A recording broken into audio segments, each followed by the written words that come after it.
This talk is about highlighting Asian American Pacific Islanders, our history in the U.S., and stopping AAPI discrimination. My name is Grayson. Thank you so much for clicking on my talk. Just knowing that you're watching, it makes me feel amazing. This topic is very close to my heart because I am partially Asian American and proud of it.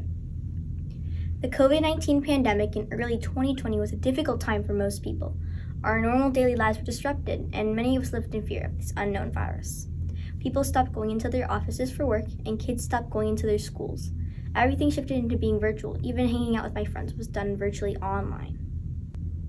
Soon after the pandemic, I became aware of incidents of racism, discrimination, and violence against Asian Americans. I was at home on my laptop when I saw the article. It was about a 75-year-old Asian woman, Xiao Zhenxi. She was punched in the eye while waiting innocently at a traffic light by a man, Stephen Jenkins. He beat her up, thinking that she wouldn't fight back since she was old, but he was wrong. She picked up a stick and fought back.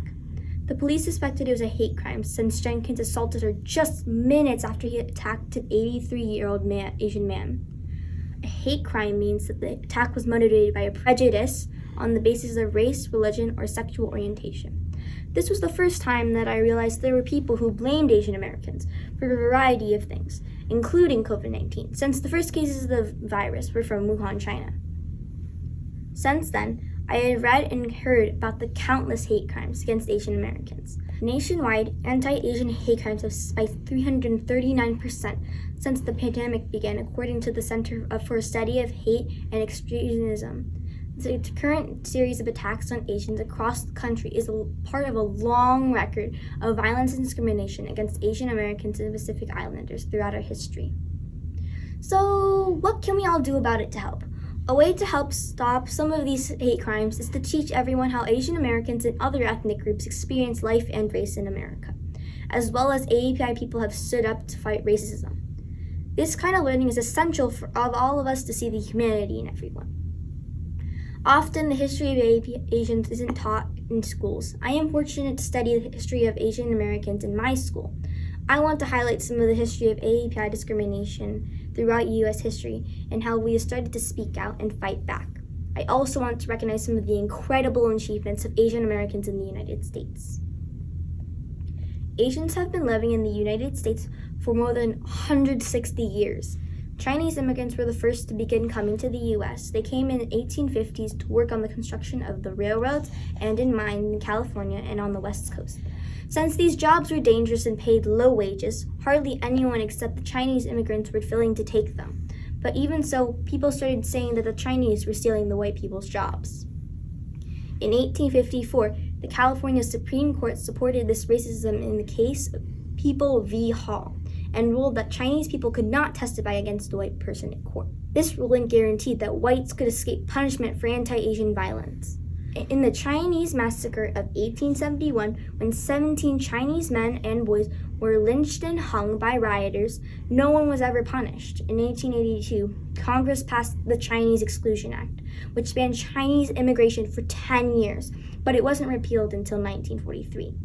In March 1898, the Supreme Court established birthright citizenship in the United States v. Wong Kim Ark. Wong was a Chinese American who was born in San Francisco. He wasn't allowed back into the country after he went on a trip to China in 1895 because of the Chinese Exclusion Act. Wong said that it was his right as a U.S. citizen to be allowed back into the country. The Supreme Court ruled in his favor and found that the Chinese Exclusion Act didn't apply to him. This landmark decision basically said that anyone born on U.S. soil is considered American, regardless of race. In the 1940s, tens of thousands of Japanese immigrants were living in the United States. But after Japan bombed Pearl Harbor, the U.S. government forced all Japanese immigrants to live in internment camps during World War II. Thankfully, attitudes have shifted since that time. President George H.W. Bush signed a law in 1990 that designated May as AAPI Heritage Month. In May 2021, President Biden signed the COVID-19 Hate Crimes Act into law. This legislation has helped highlight the increase in hate crimes throughout the pandemic, with particular emphasis on the increase in violence against Asian Americans. How do we stop AAPI discrimination? Stand up, speak up, and take action. Historically, protests among Asians weren't just rare, They were unheard of because the Asian community was afraid to speak up about the issues they faced, such as lack of access to equal employment or services. In Manhattan's Chinatown in 1974, a developer refused to hire Asian workers for the massive Confucius Plaza construction project. It was the first time that local activists raised their voice and staged months of protests, and finally prevailed. They created a powerful grassroots movement that has endured since. In 1975, another major controversy arose in Chinatown, which enraged the community. A traffic accident involving two drivers, one white and one Chinese. Peter Yu, the Chinese driver, was dragged into the police precinct and badly beaten. Asian Americans formed a rally against police brutality at City Hall and brought out over 20,000 protesters. After weeks of public pressure, all charges were dropped against Peter Yu. This sent a strong message to the city leaders that the Asian community would no longer be silent. Even now, people remain unaware of some problem people in the Asian American community face. According to a 2019 New York City government poverty measure, 23.8% of Asians living in New York City are in poverty. This is the highest rate of all racial and ethnic groupings. Sometimes there is a mistaken belief that Asians do not need financial aid or other resources. More recently, there have been lawsuits filed against many universities because of alleged bias against Asian applicants for undergraduate admissions. Many Asian American kids who are applying to college are scared to check the race box in the form because they're afraid that it will lower their chances of getting in. People are scared to be honest about who they are, and this should dishearten and enrage us. College is vitally important for many people. The stress of opening your letter and seeing the rejection or acceptance can be overwhelming, but there is no need to needlessly add to that stress. In information released during the recent lawsuits against universities, we can see that the top 10% of Yale applicants by GPA and SAT score, known as the Academic Index Decile, were 62% Asian and 33% white. But of the 7.1% of Yale applicants who were offered admission, only 27% were Asian. Similarly, at Harvard, of the top 10% of applicants by GPA score and SAT score, 52% were Asian, while the admits were only 25% Asian. These types of alleged soft quotas against Asians at universities have a parallel in history discrimination Jewish students faced. It was wrong then, and it is wrong now.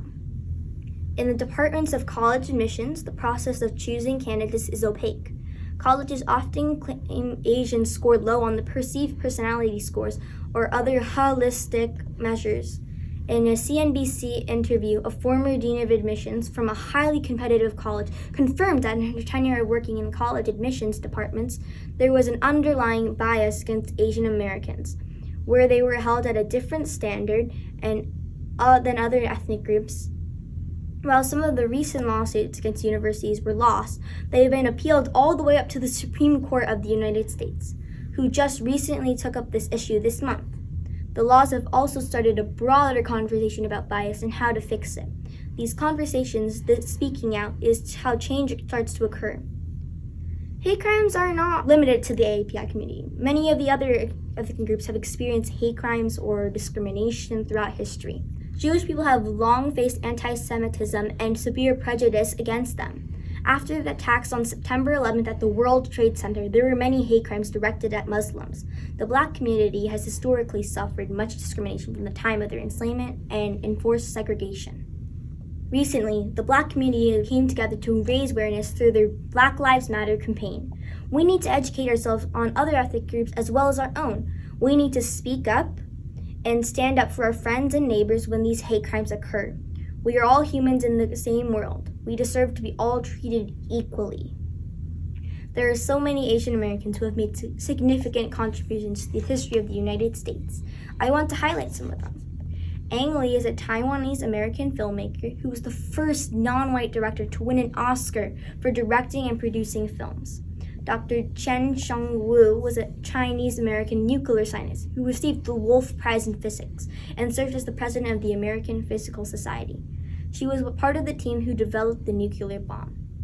Dr. David Ho is a Taiwanese American research physician and virologist who has been on the front lines of AIDS research and, more recently, coronavirus research. AAPI is a Pritzker Prize-winning Chinese-American architect who created some of the most iconic buildings like the John F. Kennedy Memorial Library and the Louvre Museum in Paris. Indra Nooyi became the CEO of PepsiCo in 2006. Recently, we have seen an explosion in the numbers of Asian American leaders of technology companies. Google, Microsoft, Broadcom, NVIDIA, AMD, and Adobe have all Asian American CEOs. This type of representation exposure will have positive effects on future attitudes towards Asians in America. Similarly, many Americans have more recently had more opportunities to be exposed to Asian pop culture. For example, BTS, the K-pop boy band, has taken the world by storm and become one of the most popular bands globally. They've won Grammy Awards, had multiple #1 songs in the US, performed on Saturday Night Live, and even met with President Biden. Superfans all over the world are starting to learn Korean because they love BTS's songs. Each and every one of us can take a stand against racism wherever it's happening. It can be as simple as having a conversation with a friend or neighbor. If you see an incident of racism, you should stand up and report the behavior. Simply saying no is a powerful act that everyone can take. Think of everyone as your friend and have the same respect for one another. Martin Luther King Jr. said, "Every step toward the goal of justice requires sacrifice and struggle, the tireless exertions and passionate concern of dedicated individuals." This passage from Dr. King highlights the difference that one person can make. Earlier, I told you about the elderly woman Xiao Zhenxi who was brutally attacked in a vicious hate crime. After the attack, her grandson set up a GoFundMe page to pay for her medical expenses. That campaign ended up raising nearly $1 million. And she chose to donate that money to help diffuse racism against the Asian American community. Racial equality is everyone's fight. For me, the bottom line is racism needs to stop completely, and we can all be part of the solution. Thank you for listening.